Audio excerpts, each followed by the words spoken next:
Well, Dave, after learning the hard way about not to hire and hiring mistakes, we've carefully followed your advice and we're able to hire a true thoroughbred, and we're happy about that. However, I'm hoping you can help us with how to coach a thoroughbred through challenges without squashing their ambition. Such as?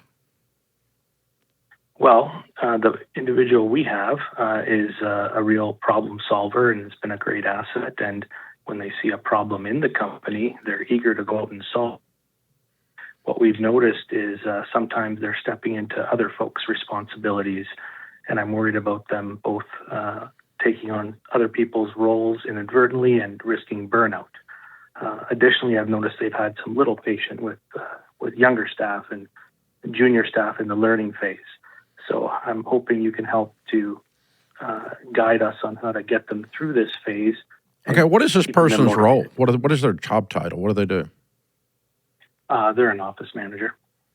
Okay, so their job is to manage the office, and so the things that they're working on then fall under office management or outside of office management?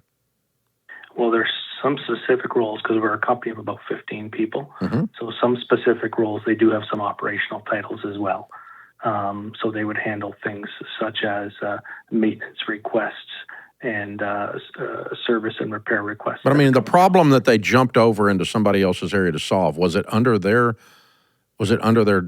management, or was it and they just didn't let the subordinate have time to fix it and they went and fixed it for them, or is this something outside of their job description? You could say that the subordinate would report to them rather than letting the subordinate do it. They would go and do it for them. Okay, so that's not, okay. All right. And so, but you hired them very clearly, and they know that their job is to be a leader and to run the office. Yes. Okay, all right. So I think we just sit down and have some clarification and go, look, your problem-solving skills are amazing, and your initiative and your ambition is amazing. I'm real happy with that. But we hired you to lead this team, not do all their work. Mm-hmm. And so, you know, when you do something for someone rather than teach them how to do it, the next time it comes up, you get to do it again. And that's not your job. Your job is to teach them how to do it. And part of being a teacher is having patience and bringing people along. Part of being a teacher, part of being a leader is being a teacher. And you teach someone how to do something, and then you hold them accountable to that series of behaviors, and that's your job. And so it's not your job to do all the work. Your job is to make sure the work gets done through the people. And so this is a leadership discussion we're having here now. And so how you're leading is you're not leading. You're doing it for people. And because you're so driven, and that's awesome, and we're getting the work done. But the problem is we're setting up a system here, a set of processes that aren't working, because the goal of that subordinate being there is for them to do the work. Exactly. We want to grow and we can't. Yeah, we can't, because you're doing everything. You got the whole world in your hand. I mean, you're like, come on. I mean, you can't do the whole thing. The whole purpose of leadership is learning how to delegate.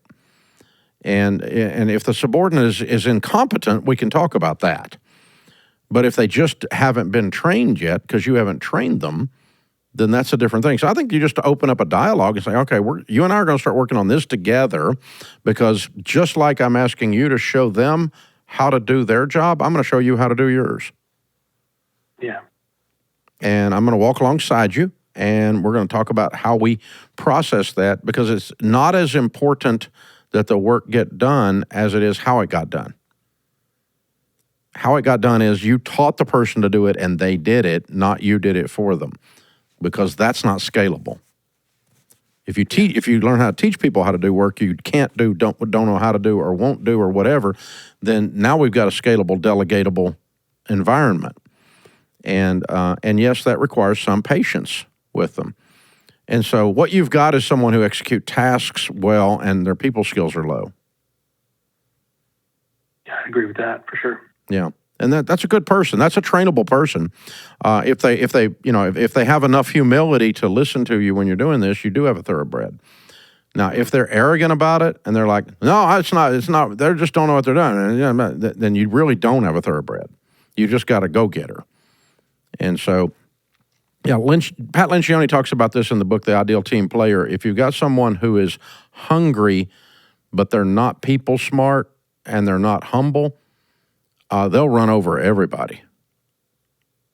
And we mistake them for being a high-producing person because they're so hungry and so driven. But that's just one of the elements. You got to be people smart and have a sense of humility as well. And the humility is not lacking in confidence. It's that you're other-centered rather than self-centered. That's all humility is. Mm-hmm. And so your job is to be the mother hen, or your job is to be the coach, or your job is to lovingly lead and teach and cause this work to get done through these people, not in spite of these people. These people that we've hired that work on your team are not an impediment. They're not a problem to be worked around. They're the answer to the equation.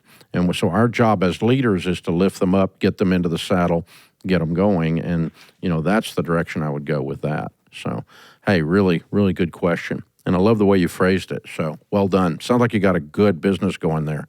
Very, very cool.